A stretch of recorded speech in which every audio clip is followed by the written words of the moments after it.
Estamos a tan solo unos minutos de dar comienzo a esta gala de Pequeños Gigantes 2. Esta noche es noche de eliminación. Los nervios están hasta el tope. Con Jimena, que está en backstage con Toñito de Super Peques. Así es, Miguel, y pues aquí me encuentro con el galanazo del momento. Qué bárbaro, Toñito. Qué guapo estás, qué bueno verte sin la máscara. Y yo quiero que me platiques cómo fue esta experiencia en el escenario con Noel. No, pues fue algo muy excelente, la verdad. Mil respetos para Noel, soy un ídolo de él. Es un gran músico, pianista. La verdad lo respeto mucho, y también a los jueces. Muchas gracias por haberme dado la oportunidad de sacar una calificación más buena, la verdad. Muchas gracias también a Galilea, que me ha ayudado en todo esto de la máscara y todo eso. Muchas gracias. ¿Cómo te sentiste? ¿Te sentiste que te faltaba una protección hoy? ¿Te sentiste un poco más vulnerable esta noche porque no tienes la máscara? No, pues me sentí bien, me sentí contento, bien, estuve bien. Eso, mi rey, pues muy bien, muchas gracias, Toñito. A ver esas manos.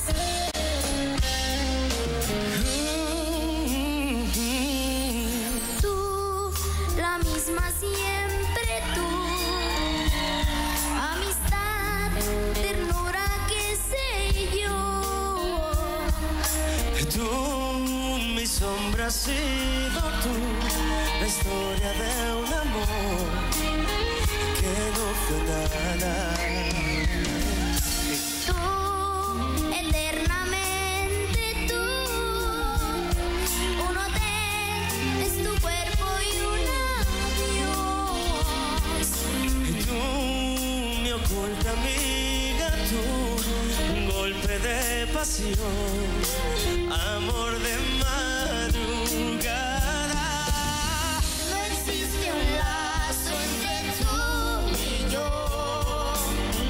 No hubo promesas ni juramentos, nada de nada.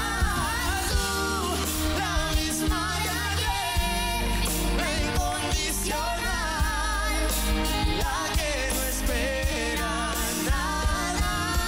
Tú, la misma de ayer, la que no supe amar, no sé por qué.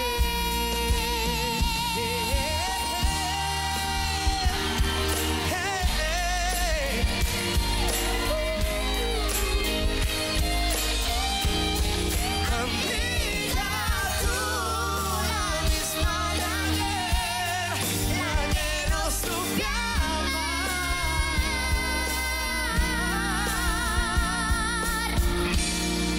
solo tú, solo tú.